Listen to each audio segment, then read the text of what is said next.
Uh, Welcome to another conversation in Chicago Jewish Cafe. I'm Alexander Gendler, and our guest today is Dr. Tom Kamusella. He is a reader, which is equivalent of professor in American terms, in modern history at the University of St. Andrews in Scotland, United Kingdom. He specializes in the interdisciplinary study of language politics and nationalism in Central Europe. He is the author of numerous monographs on genocide, ethnic cleansing, the use of language in the nation building, Polish, South African, Central European languages, and their use in nation building.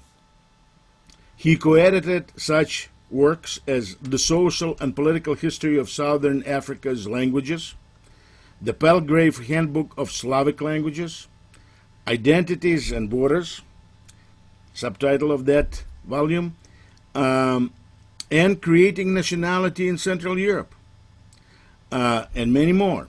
Last year he published a bilingual English-Silesian, I did not know there was such a language, collection of his own short stories, Limits, Styknie, the link to which, along with other links to his works, you can find below this video. And please don't forget to subscribe to our Chicago Jewish Cafe. Today, our focus will be on anti-Semitism in Poland. Thomas, welcome to Chicago Jewish Cafe. Thank you very much for the invitation and for having me. And for also I appreciate Alexander the description, the introduction to my work which you gave your viewers.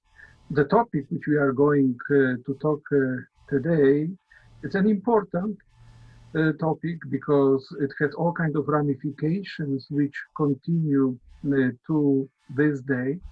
On the other hand, the realities, the socio-political realities of the topic of anti-Semitism before the First World War are to a large degree misunderstood. Why? Because we look at the period through the spectacles of today's state, of today's politics, of today's nations.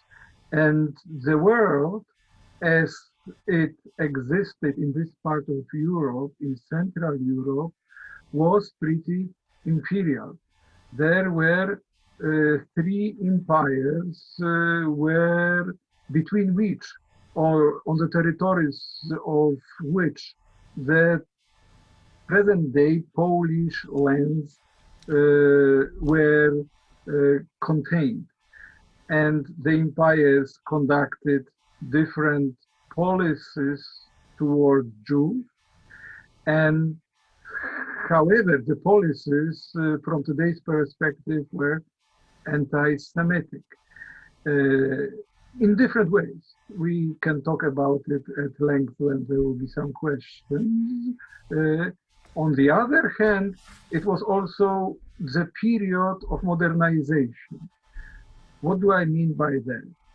Societies in this area of Europe were divided into estates. Until the late 19th century in Austro-Hungary and in the German Empire, the main division was between the nobility on the one hand and the serfs or peasants who stemmed from serfs, unfree peasant population who were working for the landowners. It was the time when you had also nationalism becoming the main ideology, ethno-linguistic type of nationalism, meaning that all the people seem to speak a language were proposed to be a nation. And this ideology of nationalism was to override the state divisions. And among the two main estates, Jews were another estate, because estates were at times also underwritten confessionally or religiously, you could say.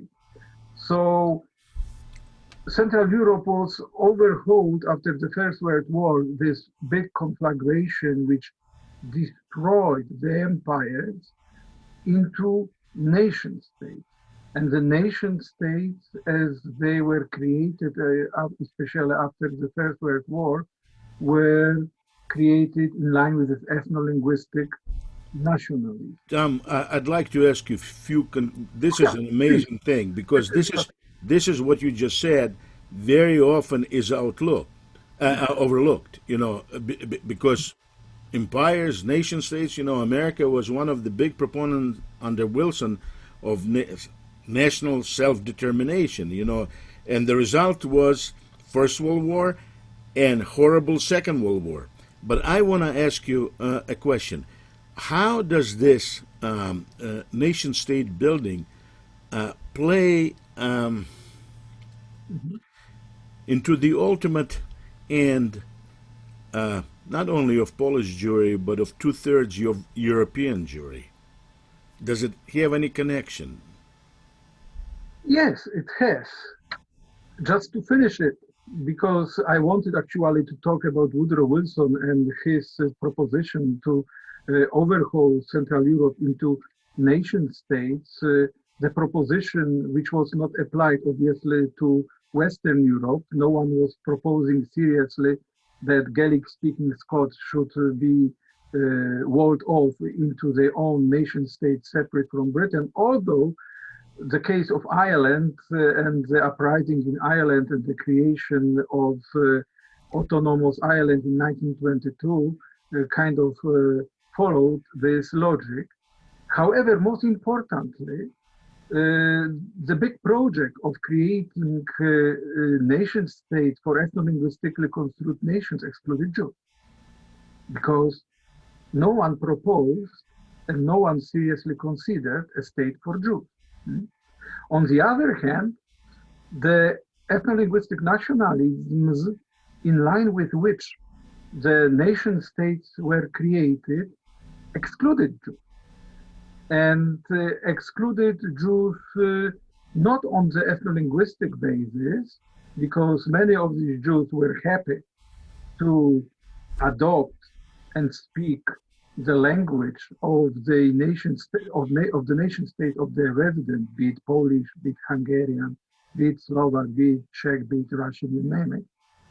They were excluded on this old confessional, calm state basis. They are Jews. You say the religion played a crucial role. The differences in religion, but it seems like in some of your articles I found that it's not only religion, because, like, for example, the Polish nationalists did not want Jews even if they converted to Catholicism. Exactly. And here we are coming to this moment of modernization. Yeah? Like the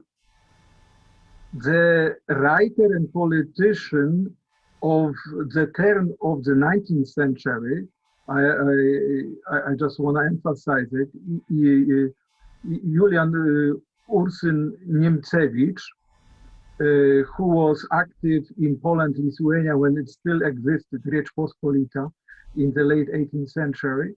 He wrote such a book, Warsaw in 3333. And it was a very anti-Semitic book, and it was republished through the 19th century and then in interwar Poland, which was showing Warsaw full of Hasidic Jews, and it was something which was to be avoided. So you had this kind of state, religion-based anti-Semitism, where Jews were to be confined to one socio-political corner of a state. And this anti-Semitism was kind of proposing that these Jews should not dominate our state. And this attitude remained. And in the second half of the 19th century, this state politics was replaced by this national politics. However, this attitude, so it means that if you are a nobleman and you speak Polish, or if you are a Serb and you speak Polish, or a descendant of a Serb and you speak Polish, you are equal, and you should constitute one nation. However, Catholicism was very important. So let's say Protestants were welcomed, but not very eagerly. However, if you were a Jew, you were excluded. Traditionally, on this religious, calm state basis, but in the last third of the 19th century, you had rise of eugenics, rise of social Darwinism, rise of these trends which coalesced into what was called in Nazi Germany and in Scandinavia racial psychology, that people are divided into biologically underwritten races, and one of these races are Jews, and that they should be excluded. Look, it is enough to have a look at the main writings of the main ideologue of Polish ethno-linguistic nationalism, Roman Dmowski. In 1902, he published such a book, which was a collection of his articles published earlier in journals. And he was preaching what he called national egoism, that Poland should be for the Poles only. He was treating ethno-linguistic groups as biological groups, like living organisms composed from individuals. So in this eugenicist manner, in the manner of social Darwinism, and these nations construed like this were in constant competition. And the fitter a nation was, the more chances of survival and thriving it had, obviously in this line of thinking, which was expressed through the fact that such a nation was getting a bigger territory, more resources, and so on, you name it. So in his book, he was proposing that the Polish nation, understood in this manner as an element of nature, all the nations according to him were elements, biological, nearly biological organisms, could absorb some German speakers, some Russian speakers, some Ukrainian speakers, you name it, but will not be able to absorb and shouldn't absorb Jews, because Jews, being an older civilization, would start dominating the Polish nation and would destroy the nature of the Polish. Look, it is one of these anti-Semitic topoi which you can date back to antiquity, and they are time and again kind of refitted to this or that ideology, which is... This is very interesting. He did not want Jews to dominate Poland, but he did not mind Russian Empire dominating Poland left and right. Well, look, he was not talking in the terms of empires. He was talking about nations. Nation in English has several meanings, and it is also a synonym for a state. But in Central European languages, Polish, Russian, Czech, Slovak, Hungarian, German, it means a group of people. I understand, but was Dmowski even talking about independent, sovereign Poland? I thought that he was really in cahoots with Russia and all of his people, drawing their inspiration from Mussolini as one of the sources, were all for Russian Empire. The only thing they wanted is just some autonomy and addition of Western Poland, in Silesia. I suppose there is a bit of a misunderstanding here.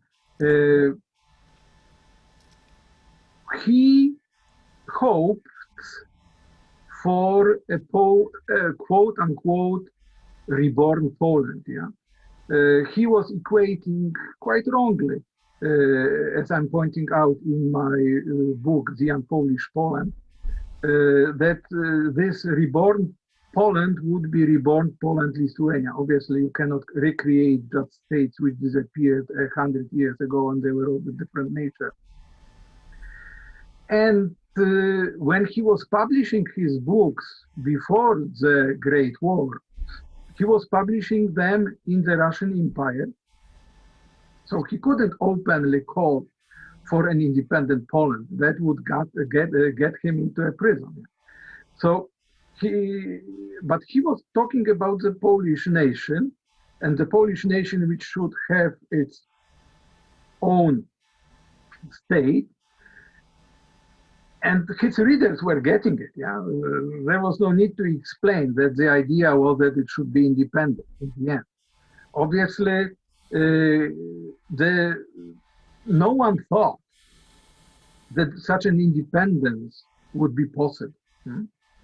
However, the Great War happened, and the Great War was something which Polish nationalists and many nationalists across Central Europe were saying openly they were praying for, yeah, because the war destabilized the empires and the window of opportunity opened.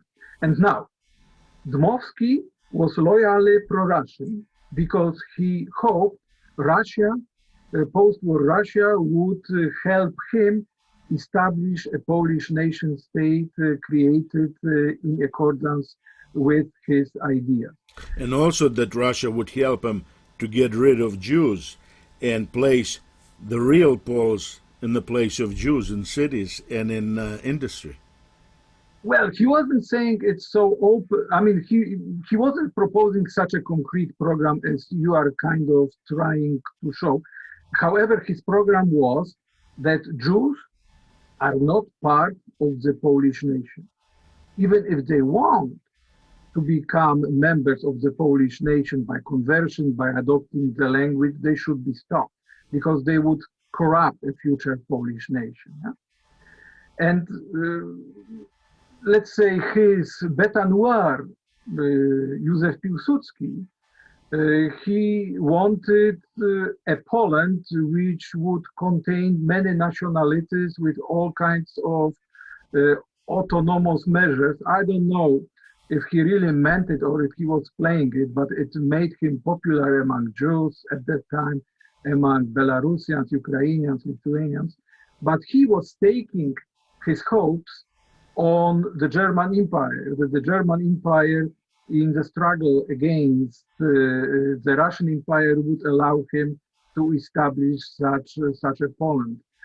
Obviously, nowadays, with the privilege of hindsight, we know how it turned out.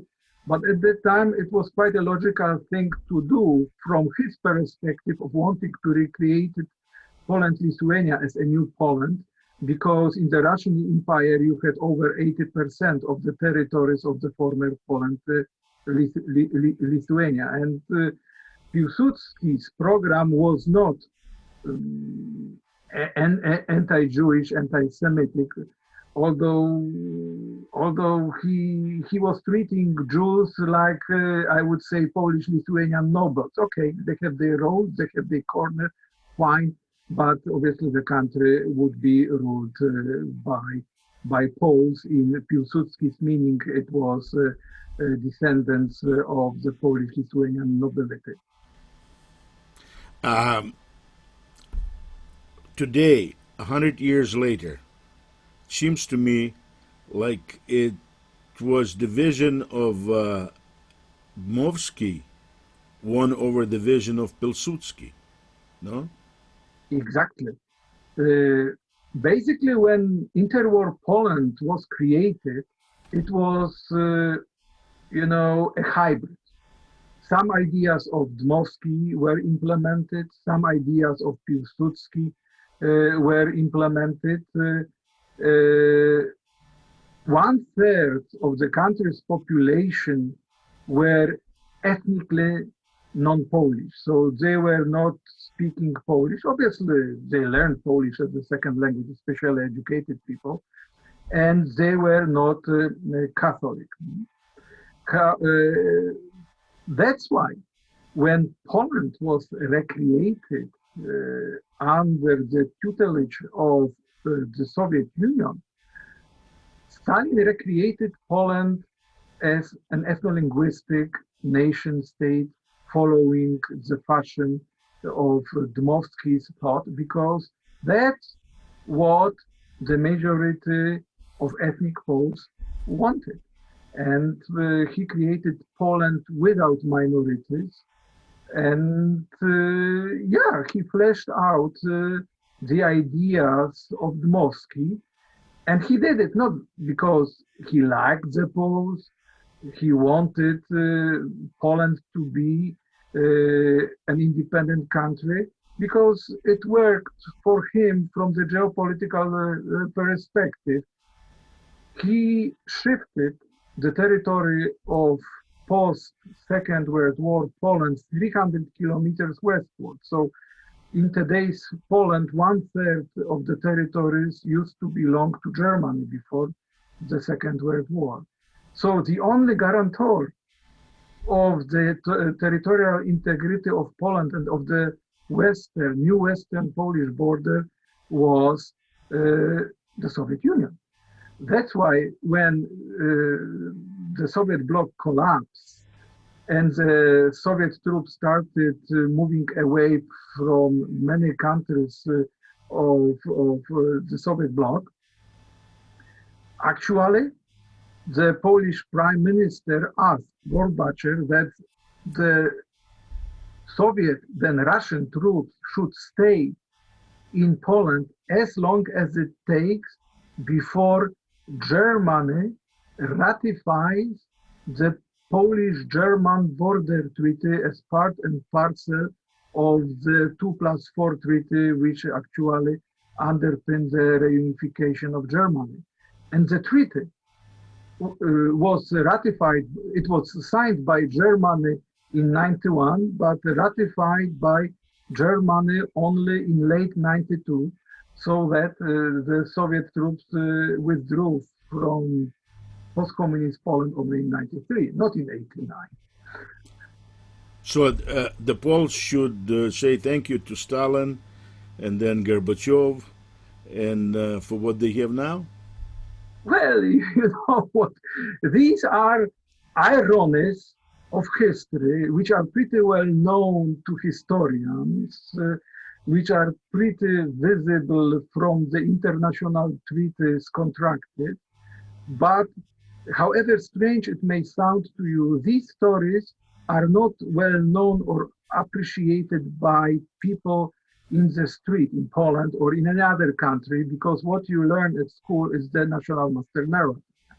And unfortunately, the majority of the national master narratives which are taught at school, they are taught not for students to be able to analyze the past dispassionately and logically, but to imbue them with certain myths, which then allow politicians in one country or another to mobilize the population at large for this political cause or for another. So, as I understand you, you say that the Polish nationalism, modern nationalism, started rising in the end of 19th century, and one of its attractiveness to people in Poland, at least some people in Poland, was that it was placing the sign of equality between the offsprings of nobility and the offsprings of peasants. Mm. Yes. Did I understand you correctly? Yes. Okay. However, it was difficult to do, yeah, because... I understand. So, and my second question is, and what role in this process of bringing together offsprings of nobility, bringing together offsprings of peasants, played the other side of Polish nationalism, that is virulent anti-Semitism. Well, anti-Semitism became a glue which put these two separate words of serfs and their descendants and nobles and their descendants together. Because a Polish-Lithuanian noble in the 19th century had much more in common socially, economically, in the sense of education, with another nobleman in Germany, in France, in Spain, than with serfs working on the fields, even if they shared the same vernacular. So these words, the cleavage between these two words was huge. From the perspective of noblemen, in the estate view of the social world, Jews were a separate estate of people who had their place and who were serving economic needs of the economy dominated by large land noble owners. And very often, as you know from history, to such Jews, the running of tavernas, the running of farms was rented out, and they couldn't buy and sell land, so it was their way of getting livelihood.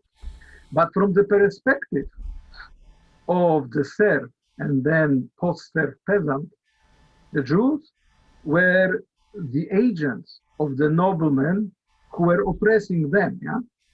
So the noble oppression in the eyes of peasants, serfs, was Jewish oppression. They didn't see the Lord who was using Jews as his agents. And this was playing, into the hands of this Polish ethno-linguistic nationalism as proposed by Dmowski and his colleagues, that Jews can be blamed for all the ills of Poland, meaning the problems, the economic and social problems which the serfs and then peasants after the abolishment of serfdom faced, and the economic backwardness of the lands, the farms, which noble owners faced. So in a way, once again, Jews were scapegoated for problems of two estates, and sharing this vision that it was Jews who were blamed was bringing together, among other things, it was just one of the factors for bringing together these two separate words of peasants, serf peasants, and noble landowners. And it wasn't easy.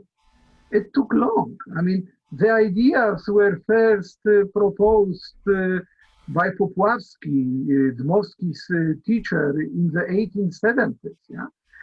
But the first peasant party, which kind of consciously was referring to the idea of the Polish nation, was established, not surprisingly, in Galicia in 1794 in Styknie. So 1794, it was 30 years after the introduction of Polish medium elementary schools for all the population in Galicia. Yeah? So it took almost 2 decades for such a party to emerge. And this party did it. Are you saying 1794? Could you say again? You said 1794. No. Pardon me, 1894. 1894. 1894. Okay. Polish language autonomy was introduced in Galicia, a province of Austria-Hungary, in 1869, and such a party emerged in 1894, so almost after 30 years later on. And this party was for a long time anti-noble party, and it was called Stronnictwo Ludowe, basically peasant party. Yeah? But they were doing their business in Polish, so they were kind of claiming the allegiance to the Polish language, not to the German language, not to the Ukrainian language, and so on and so on. However, they adopted the term Polish in the name, Polish Peasant Party, which actually exists until today. That's the only Polish peasant party in today's Poland. Only in interwar Poland, in the early 1920s. And peasant in interwar Poland still didn't feel themselves to be members of the same nation as the former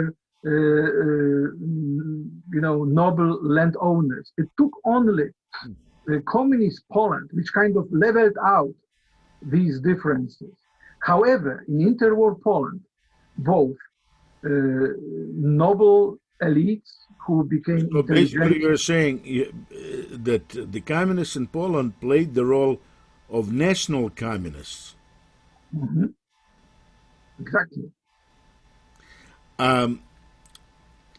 Poland, the way I see it, is a nation state in Europe, and there's a number of others. It seems like most of European states today are the nation states.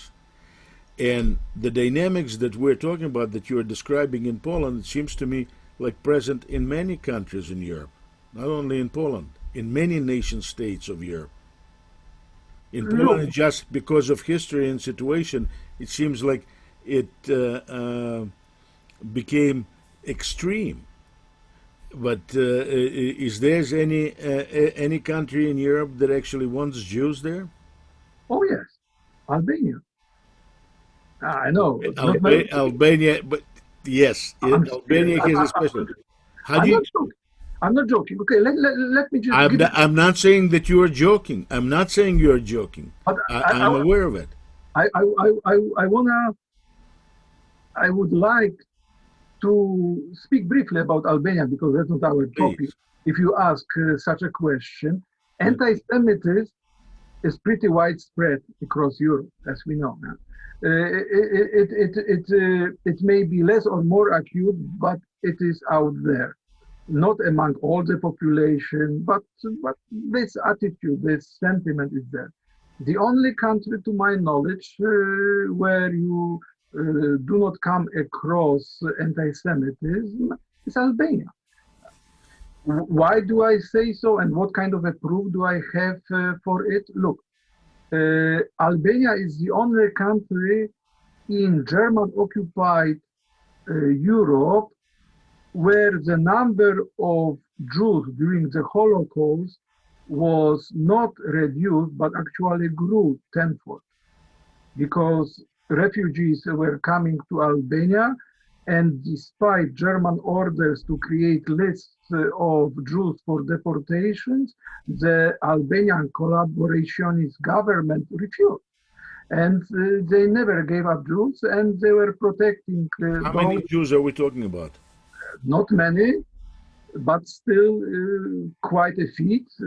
In interwar Albania, you had around 200 Jews. And after the Second World War, there were around 2,000 to 2,300 Jews in Albania.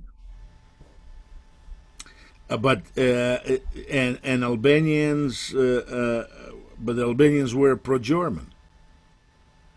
Well, I mean, that's a kind of misconception, because not many people know the dynamics of the Second World War in the Balkans. Yeah. Some Albanians were pro-Italian, some were anti-Italian, and between 1939 and 1943, Albania was part of the Italian Empire. Then it was under the German occupation, but the Albanians basically were pro-Albanians. They wanted. So basically, you're saying this is an interesting thing. So the countries, some of the countries that were in Nazi allies: Finland, Bulgaria, Spain, Albania. The Jews there had a chance to survive.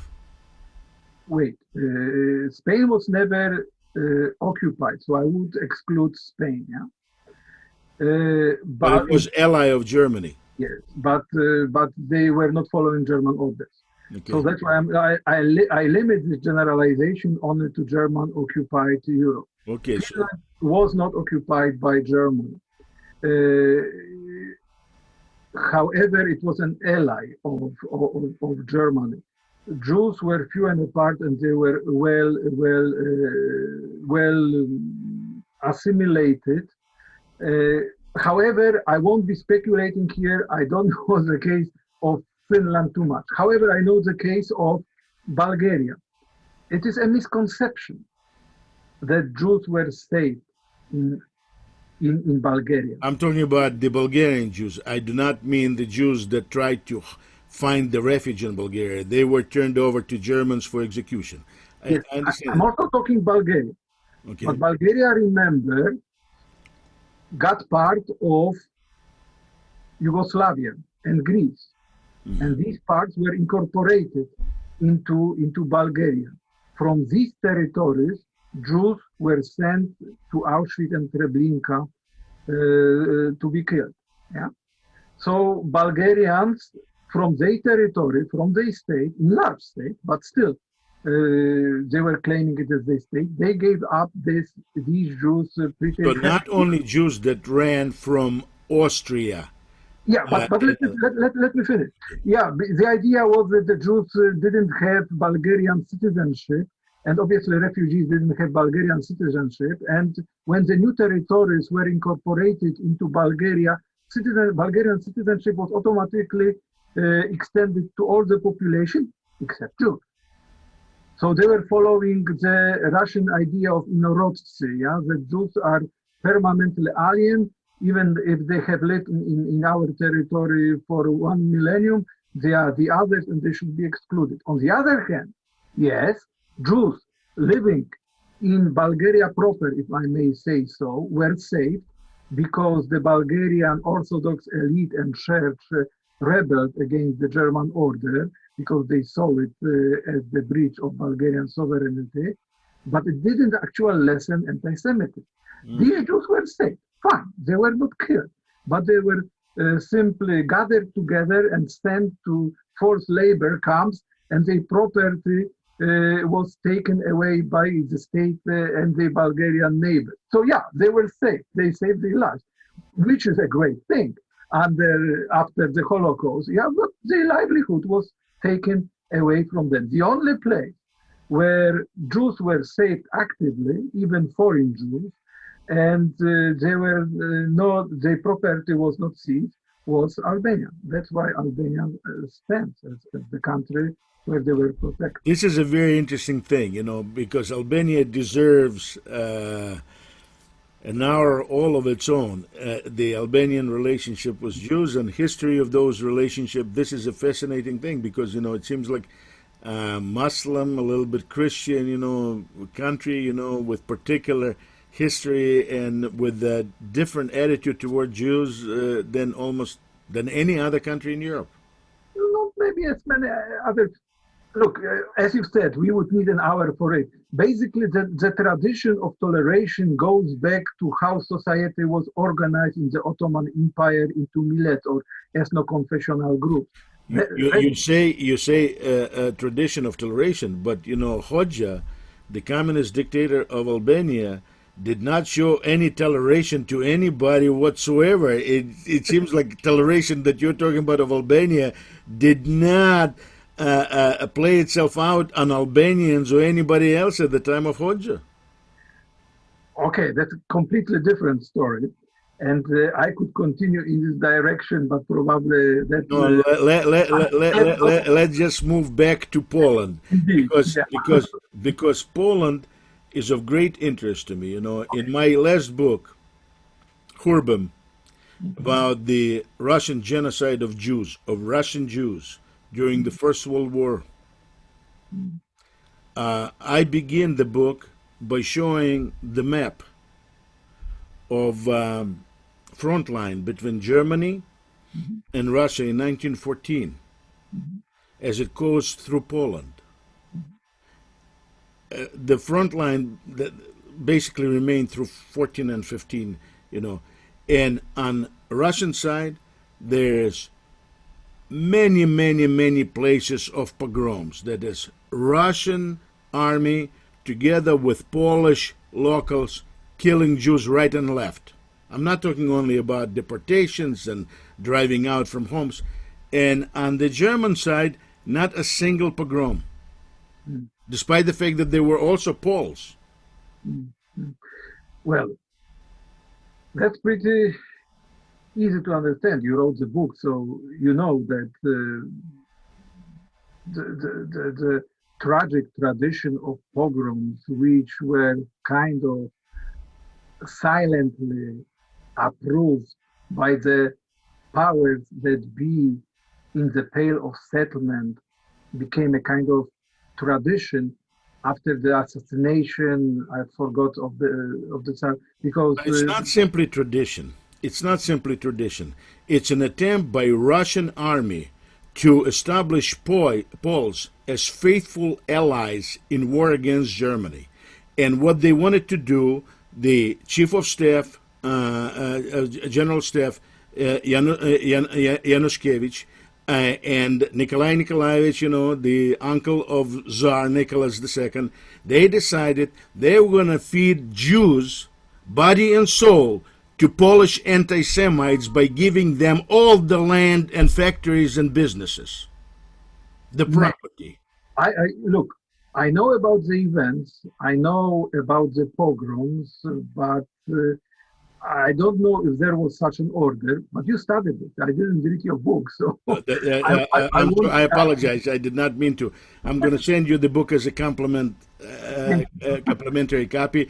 And there's two-thirds of the book, actually translation into English of government army, Russian army orders regarding Jews. Yeah, maybe. Look, there are still many things which have not been studied because we've been blinded by the national master narratives like Albania. Yeah. In So, 1989, uh, at the end of June, I came to Poland because Poland at that time was going through preparation for elections, Solidarność, things like this. And I was shocked. First of all, I was going there with, I loved the idea of what was going on there because, I'm an exile from the Soviet Union. I was exiled in 1974. In 1988, when Gorbachev allowed me to go back to see my mother, mhm. I was 2 weeks before expiration of visa, detained again, and by the order of Presidium of Supreme Soviet of the USSR, was deported from the Soviet Union the second time. Mhm. In 1989, when these things were happening in Poland, I was overjoyed and I ran to Poland, to see history being made. Mhm. And what do I see? The first thing, I come to Warsaw, I cross through one of the tunnels under the streets in Warsaw, Mhm. and on the left side, I see graffiti. Śmierć Żydom. Yeah. Death to do. Mhm. And I was thinking, my God, there's no Jews anymore in Poland. Serious? Why there's death to Jews there? Mhm. Mhm. Could you please explain it to me? Why there's anti-Semitism to this day in Poland? There's almost no Jews, but there's elements of anti-Semitism talking about, and the, as like you said in your writing, there's all in Poland of all places attempts to deny or to retell the Holocaust Yeah. Yeah. and to Yeah. Look, first of all, it is not the only problem. That anti-Semitism is not the problem only of Poland. It is problem of all of Europe. Obviously, it is visible so much in Poland because the majority of the word Jews before the Holocaust lived in Poland and created a big Yiddish land, civilization of Yiddish land. Yeah. Anti-Semitism was used as an instrument of politics in Central Europe, in Austria, in Austria-Hungary at the beginning with the late 19th century. It was part and parcel of the politics of the Russian Empire. It was part and parcel of the politics of all the Orthodox countries in the Balkans. And then, obviously, you had the interwar period, the rise of Nazi Germany, and the rise of this kind of quote unquote genetic, if I may say so, and anti-Semitism. Then you had the Holocaust, and the Holocaust not only liquidated Jews, but deepened anti-Jewish sentiments, which were passed in families and couldn't be checked up against reality. If your father, mother, grandfather told you that Jews are evil people, and you could never meet these evil people because they were killed in the Holocaust, so you couldn't confront it with the reality of meeting these people, talking to them, working in the same place, going to school. Yeah, so this sentiment was passed from generation to generation. Then, during the Soviet period, in each country of the Soviet bloc, you had this anti-Semitic purges of Communist Party and expulsions of Jews from these countries, or in the case of the Soviet Union, a bit more complicated because Jews were prevented from leaving the Soviet Union. Yeah? So, in the absence of Jews, this anti-Semitic feeling was never countered, was never really discussed, but in families and by the actions of the state and the communist parties in the Soviet bloc countries was kind of deepened and perpetuated. Then you had this moment of freedom. Yeah? People were not expressing their opinions in communist Poland because they would go to prison. Yeah? Only the party could express whatever it wanted. And out of sudden, in this moment of freedom, this so-called festival of freedom before, during, and after the first free elections on the 6th of June in 1989, people were expressing all kinds of attitudes, yeah? And no one was imprisoning them. Among many others... You're absolutely right, but I'll tell you this. When I met, the editorial staff of Gazeta Wyborcza, headed at that time by Adam Michnik.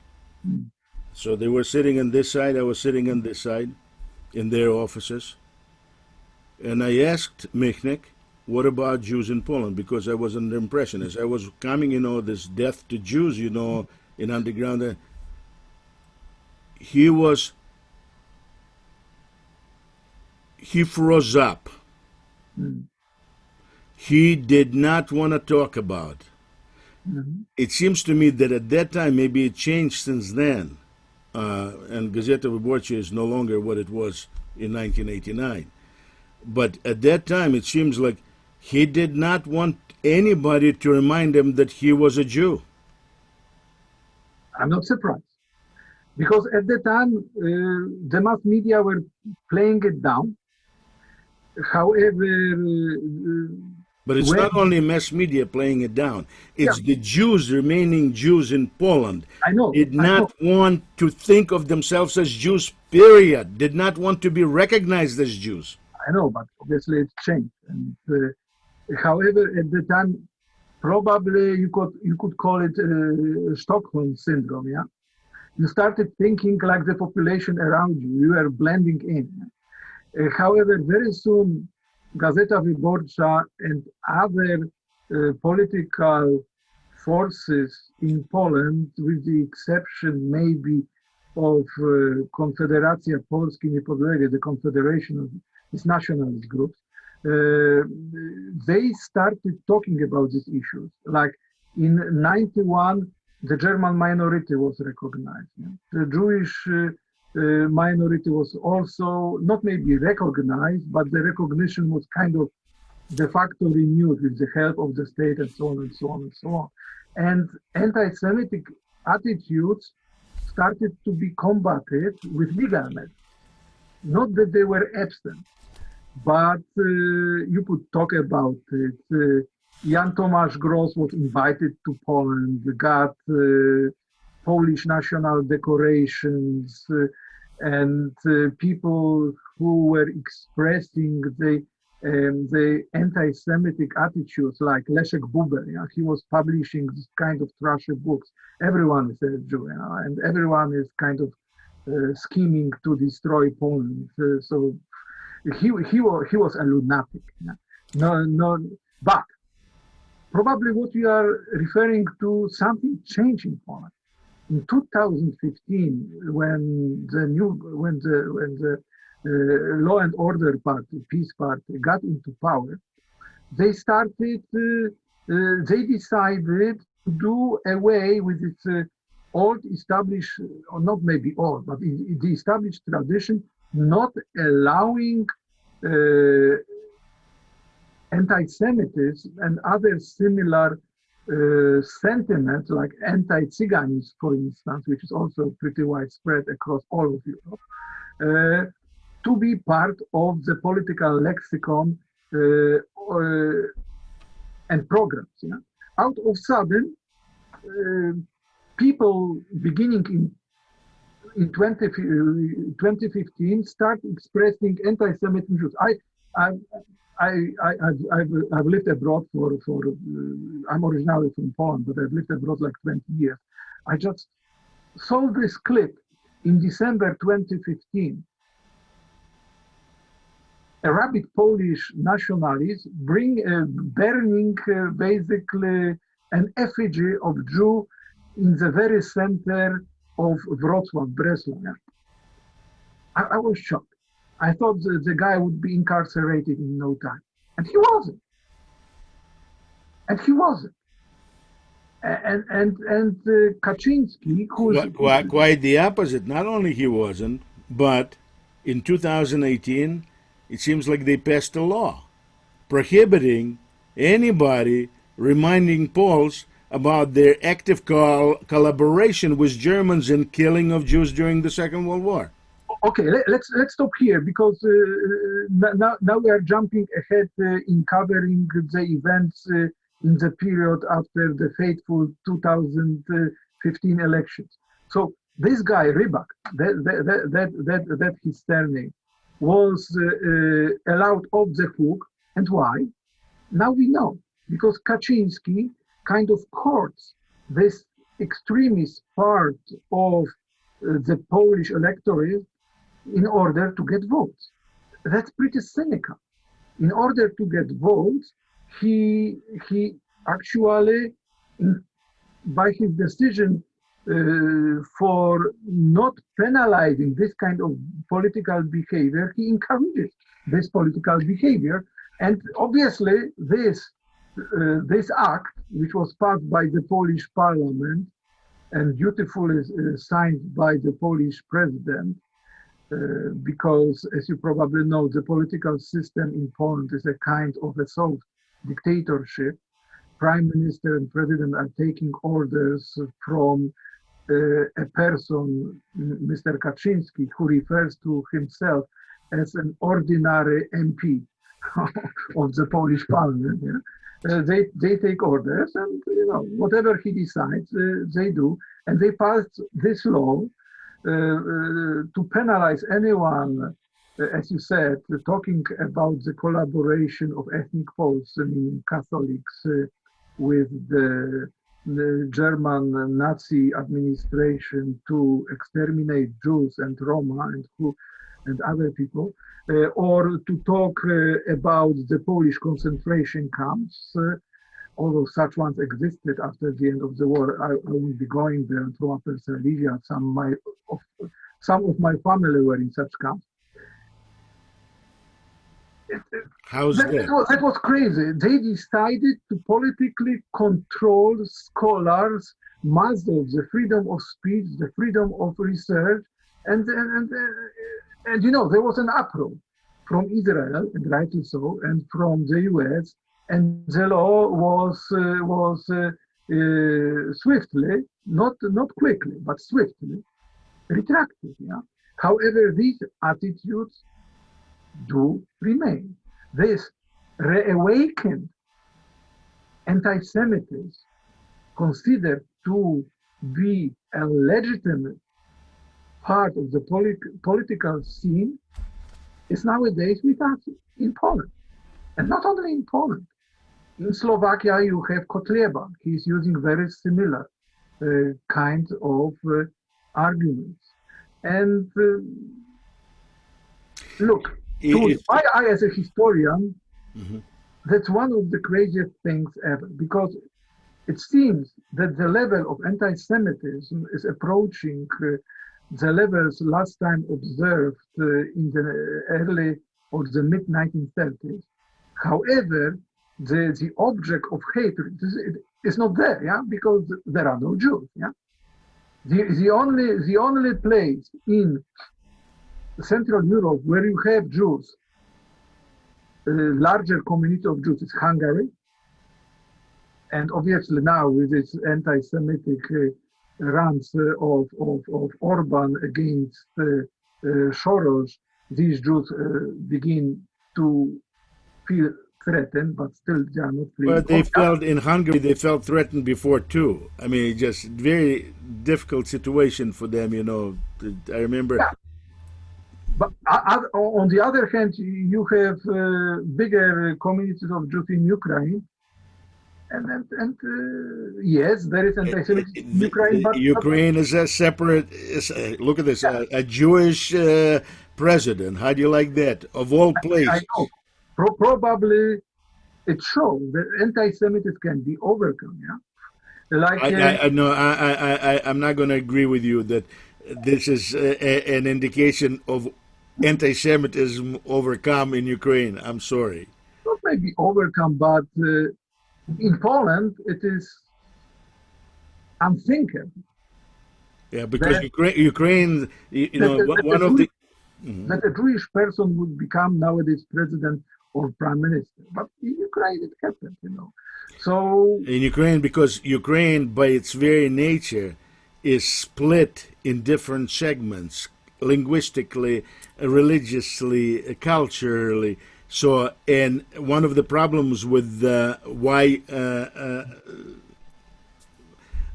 a new president was able to be elected is because all of those conflicting segments were trying to a little bit bring down the tension that was created during the Poroshenko. Look, fine. So basically, when none of the sure candidates cannot be agreed upon to win an election, quote-unquote outsider wins. In Poland, it wouldn't happen. Obviously, you see Poland as monolithic. Poland is also split, not linguistically, but Poland is split into Western and Eastern Poland, and it shows in all the elections and polls. Yeah, so Poland is equally split. However, certain things are non-negotiable. No, like a person who is not an ethnic Pole cannot become an important politician. Yeah, so Geremek, when he was alive, didn't become prime minister or president. Yeah, Michnik is never considered for any political position, although he should. Yeah, you could say, and Poland is losing on that. And Ukraine was wider in this respect. Yeah. Ukraine is different in this respect. In any case, countries are different.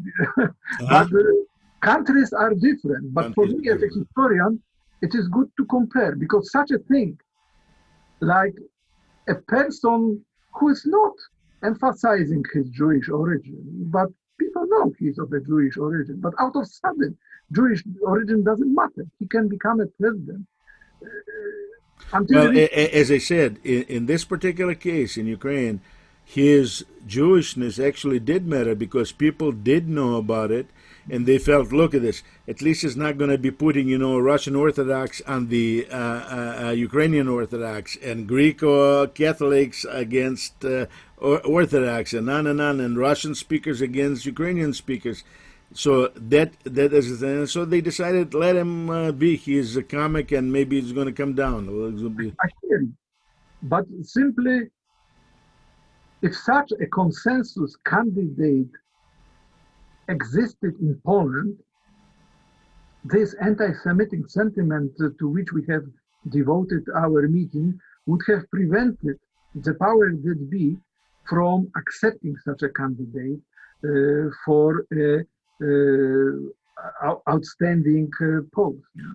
So in Poland, the way I hear you today, the situation that existed at the end of 16th century when you had one rabbi saying, Poland is a paradise for Jews, Poland, here we rest. Yeah. So today, actually, the only way Jews rest in Poland today is being dead, because Poland is a graveyard of Jewish people. Look, it is one way of seeing it. I would answer it in two ways. First of all, it is illogical to compare Poland, Lithuania, Rzeczpospolita to today's Poland. Yeah? These were completely two different politics. And obviously, Jews had an autonomy, non-territorial autonomy within Poland, Lithuania, which existed until the end of Poland, Lithuania. However, it was not a modern state, yeah. So Jews were not equal to nobles. It was kind of similar to the system in the Ottoman Empire, which to a degree survives in Albania, which to a degree explains why you don't have anti-Semitism in today's Albania. On the other hand, a reaction, especially among more thinking, more feeling members of the young generation in today's Poland to the virulent extremist politics, which becomes the center and the heart of Polish politics, is such that they start asking questions. Yeah? They start asking questions. Wait a moment. Where are the Jews? What happened to them? What happened to their property? What happened to the Jewish cemeteries? What happened to the Jewish houses, Jewish cultural institutions, books in Yiddish, books in Hebrew? And these people who have no Jewish family connection, but have conscience, read the history textbooks, establish organizations, start websites, which recover the Jewish history of Poland, which shouldn't be considered Jewish history of Poland. It is part of Polish history. Polish history without Jewish history is not Polish history any longer. Whenever I was teaching in Poland, and I had some students kind of expressing anti-Semitic attitudes when I was talking about the history. I was telling them, look at the first coins which were ever minted in Poland. They were minted with the use of Hebrew letters. You have Hebrew language inscriptions on them. Yeah? At that time, it didn't matter. Why does it matter to you? Yeah? So these young people are a whole. They established, for instance, all kinds of resources like virtual shtetl. Yeah? And you can learn about the Jewish past of this or that locality. they publish books. They start translating stuff from Yiddish. They kind of go So basically, places. you're saying that this, let's say, a little bit uh, cultural philosemitism among this segment of Polish society is for them a way to protest the existing norms in Poland? It's hard to say. I would say they are on the journey of discovery. Out of sudden, they were taught something at school. And as I'm emphasizing in some of my articles, when I was at school in communist Poland, I was taught like this. Jews kind of appeared 4 years, 5 years before the war to give Hitler an excuse to exterminate them, and they disappeared. Okay, fine. The end of the story, but it doesn't make sense. Obviously, during communist times, I couldn't ask the teacher why, where from, and so on. But nowadays, they can. Yeah. So they use their freedom, and they are on the journey of discovery. And some of these people go to Israel, meet Jews. On the other hand, there was a conscious and conscientious effort to make it easier for Poles of Jewish origin, wherever they live, to regain Polish citizenship, which became valuable after 2004. Yeah? And no questions were asked very often, not in every case. I have some friends. I have a friend actually. He's teaching in Greenwich. His wife is an Israeli, yeah? And she wanted badly to come to Britain, and there was no easy way because to get a visa, and blah blah blah. She got a Polish citizenship. She never went to Poland. I thought you were going to say she wanted really badly to go back to Poland. Come on, in this situation, I would not advise. I would rather advise you go to Albania. Albania is a nice place by comparison. I mean, and Poland is right now a prosperous country. I remember the same '89. They were all crying and complaining and moaning and everything else, and I was telling them it's all gonna be better. I have some friends, acquaintances, family members in Poland.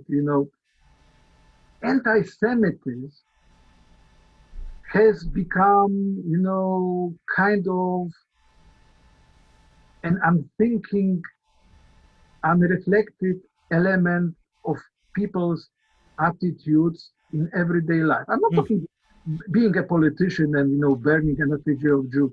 Nowadays in Poland, you have this phenomenon of many people buying pictures and sculptures of a Jew, usually in Hasidic garb, who is holding in his hand a coin. Yeah? And many people who buy a new house or a new apartment are being presented such a picture or sculpture by their friends as a good wish of prosperity. They don't even notice how anti-Semitic it is. Yeah? So, in their mind, Jew is associated only with the dollar, right? Well, I mean, or euro. With prosperity, yeah. With prosperity. No, he's because there are no Jews. He's now treated an image of a Jew in this function as a kind of amulet, yeah.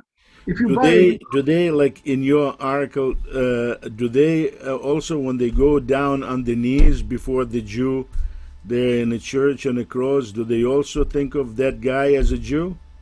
You don't get me on that, because that's one of the most unpalatable and strangest and anti-intellectual constructions in today's Poland. Like, I should not be laughing because these are people's religious feelings, but at the intellectual level, they are in problem. Like they kill. They say we killed them. We Jews killed them. But do they remember that this is also a Jew?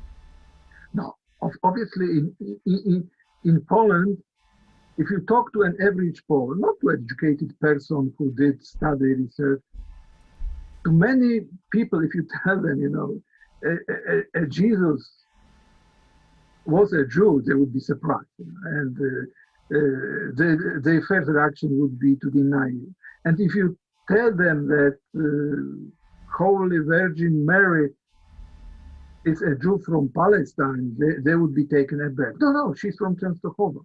But this shows you also the level of the lack of reflection and engagement with religion in today's Poland. The Polish Catholicism is a kind of folk faith. It started changing only in the last 30 years, especially among the younger generation who started questioning this unthinking faith. Whatever the priest says must be right. That's why during the last 5 years, we have people uncovering pedophilism of priests, and so on and so on. So there is a change, but change takes time. Look, in 2007, I got a job in Trinity College Dublin, and it was the height of these trials against pedophilic priests and nuns in Ireland. And I was thinking, when is going to happen in Poland?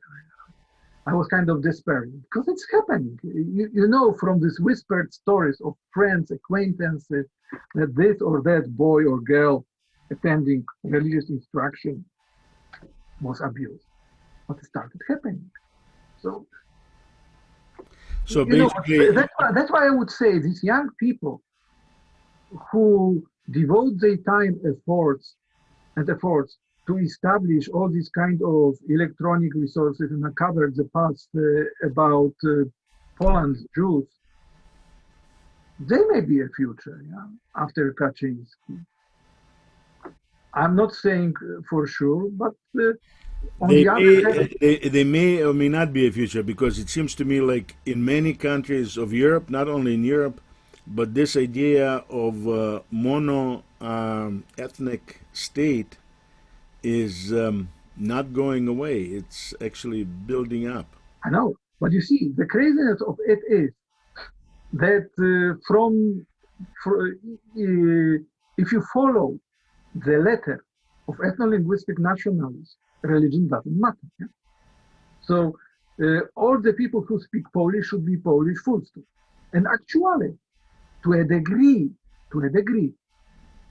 this letter of ethno-linguistic nationalism was fulfilled in Hungary. Until the Holocaust, Jews were treated in comparison to the neighboring states pretty well, and many of them... But was it in Hungary fulfilled only because they were recently, before that, part of Austro-Hungarian Empire, where the nationalism did not fully develop yet? No, I'm not buying that. No? I'm not buying that, because you have to remember, as I've already mentioned, that anti-Semitism became the mainstream of Austro-Hungarian political life in the 1890s, when you had a string of openly anti-Semitic mayors of the imperial capital city of Vienna. So, you mean Luger? Yeah. You know. So look, in various parts of this variegated non-imperial empire of Austro-Hungary, if I may say so, people took different kinds of decisions. But Luger himself was an indication of Austro-Hungarian Empire falling apart. Look, I'm not going there, because that's I could answer it like this: yes and no, and then I could add all the things created by humans were created at a certain time and they will disappear. Nothing is forever. So, well, we have Poland now, there won't be Poland in the future. We have Russia now, there won't be Russia in the future. The most stable and... By the way, do you see what's... Let me finish, because that's a nice coda. to this topic. The state, which was the biggest in Europe and lasted for 1 millennium, is completely, and lasted until the modern period, is completely forgotten. The Holy Roman Empire. But it existed. It was there. It was the pillar of stability in all of Europe. Now it's completely forgotten. But it was Holy Roman Empire of German people. No. It was the Holy Roman Empire, and this edition which you mentioned, it was of the Teutonic people, which meant what did it mean? It meant the nobility, Teutonic nobility of the Holy Roman Empire. However, it was after the loss of the territories of Burgundy, quote unquote France, and the territories of the Kingdom of Italy. But it did, this term Natio Teutonicum didn't mean the German nation, because I did not say German nation. I said German peoples. Yeah, but you see, it's not even people, because it's of the nobility of the Holy Roman Empire. That's what it meant, and it didn't matter if you were Protestant. I understand. Majority of people in that Holy Roman Empire were serfs. Yeah. In the eastern half, in the western half it was a different, but let's not go there because it's not the top. Yeah, that's why when we use terms and when we generalize, we have to remember that modernization was for real. It's steamrolled through not only through how do you see the future? How do you see the future of Poland, and how do you see? Is there any? Will ever there be a place again for a Jew in Poland? Look, I thought, especially after my friend's future wife was applying for Polish citizenship in order to get the Polish passport, which is also the EU passport, and to settle in Britain, I thought, yeah, she didn't have to prove that she speaks Polish, that she thinks Polish, as long as her grandparents or parents were born in Poland. Actually, they were from these territories which nowadays are included in Ukraine. No questions asked, and she got the Polish passport. So I thought, yes, Poland can be welcoming. The administration of Poland can treat Jews normally. But unfortunately, this what happened after 2015 is shocking, to say the least. When I saw what's happening after 2015 and the elections in Poland, I was speechless. I couldn't explain it to myself. Yeah, but basically, you have a huge cleavage in today's Poland. People living in cities, educated, professionals living in Western Poland, they are usually liberal, democratic, not all of them, but there is such a tendency. And people in Eastern Poland who were not touched by border changes, who were not touched by expulsions after the war, who basically have lived in these areas for centuries, they are pretty intolerant. And unfortunately, the Polish Catholic Church, which has a stronger hold over the latter group of people in Eastern Poland, feeds into these fears and into this attitude. That's why, the Polish Catholic Church, not all of it, there are great priests, thinking people, but it seems to me that today in Poland, there is another, it seems like Jews in Poland do not experience the same hatred and the same horrible attitude as Ukrainians that come there as guest workers. Well, seems like Ukrainians now in Poland, those that come there to work, try to hide the fact that they're Ukrainian because of the tremendous hostility they experience. Yeah. What can I say? Look, I don't know what the future of it will be. I've been writing about these things all the last 30 years. And maybe, you know what, I would say like this. My articles, when I was still publishing in Polish, they very often were an eye-opener for my colleagues from other universities, especially from Central Poland.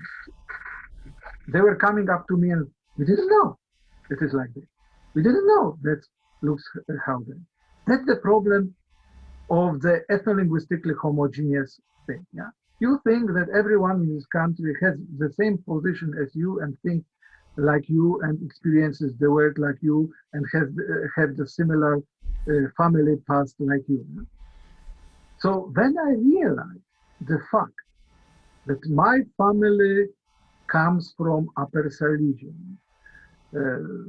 Some members of my family live in Germany, some in Poland, some in the Czech Republic, and so on. Some were expelled after the war because they were considered to be Germans. Some were incarcerated. Some were, you know, myself. When I entered the Polish elementary school, I was told by the teacher that I didn't speak any proper Polish. Now I realize I was speaking basically Silesian, the language you've never heard about. I did not know there Well, was a such a thing, but I guess there yeah, is. yeah. I mean, it depends on the people. Languages are, you know, Right. the patient in mind of the people. Let's say in English, you can speak in very different ways, but the attitude of other English speakers is pretty welcome. Okay, that's English, fine. And let's say in Poland, if you don't speak like the Polish language like your teacher, you are not speaking proper I Polish. think you give Jews a little bit too much credit because, you know, when I say sei gesinnt and somebody says sei gesund, it's a civil war. Yeah, but probably you need to come to Scotland. You will see like everyone's kind of mispronouncing, if you want, or pronouncing Right. differently because of the influence of Scots. Yeah, so that's why I like Scotland so much. My English accented in many ways is no news to anyone. Okay, fine. Who cares? Well, it sounds to me very much like Scots speaking. Yeah, fine, okay. You say so. When I was in Ireland, many people were saying, you're speaking like someone from South Africa, which is not surprising. That's where I learned my English. But look, what can I say? You know, these are Is kind of. there any, if, toward the end of our conversation, is there anything positive you can say about the I, future of this issue as when it comes to Poland? yeah, I want to continue this kind of comparison, which I've started talking to my friends from Central Poland. How come, Tomek, that you see such things? Because I've experienced firsthand multiculturalism. In the place where I live in Upper Silesia, you had Catholics, but you also had Lutherans, and you had also Orthodox Christians, yeah? And it didn't matter, okay, fine, that's how it is. And my grandmother was talking to me in German. Old ladies, when I was a schoolboy, before they gave me a price of this or that product which I was buying, they were calculating the price under their breath in German. Fine, okay, who cares, you know? Many of the people had their family in West Germany, and everyone was dreaming to go to West Germany. And also, these people, because for being different, were persecuted in many subtle ways or not so subtle ways by the communist authorities who wanted to ethno-linguistically homogenize the state. And this made me aware as a person. For me, it was normal that it is how it must be, or it is as it is. But then, after the end of communism, I started asking these questions myself as a scholar. What is the origin of this event? What is the origin of this prejudice? How come that it is being done like that, not in any different way? You know? So, look, I mean, I don't have any clear answer about the future. I hope the future will be liberal, and tolerant.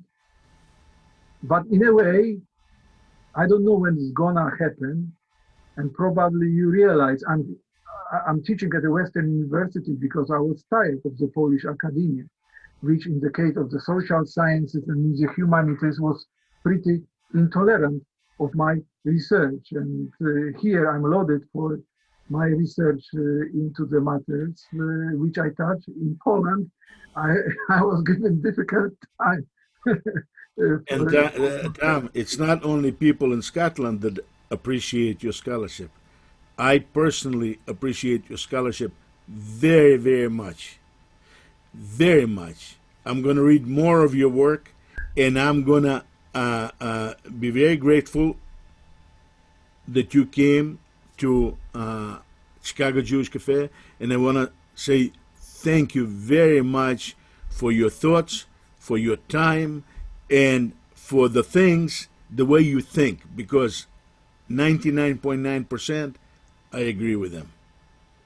Thank you very much. I'm very happy that I had this kind of rare opportunity to talk to you about all these urgent issues. And I hope the future will be better than we think. When it comes to the books, especially, some are longish. I really recommend the Unpolished Poland, which is a kind of a pun, yeah? Because many people say that today's Poland is a continuation of Poland-Lithuania. It is not, and I explain why. Thank you again, and we're going to put references and links below this video, and hopefully people are going to read and hear and listen and learn. You have a great day and the very best. Thank you very much. It's good night, so I'm going to bed. Okay. But all the best for the rest of the day for yourself. Take care. Thank you.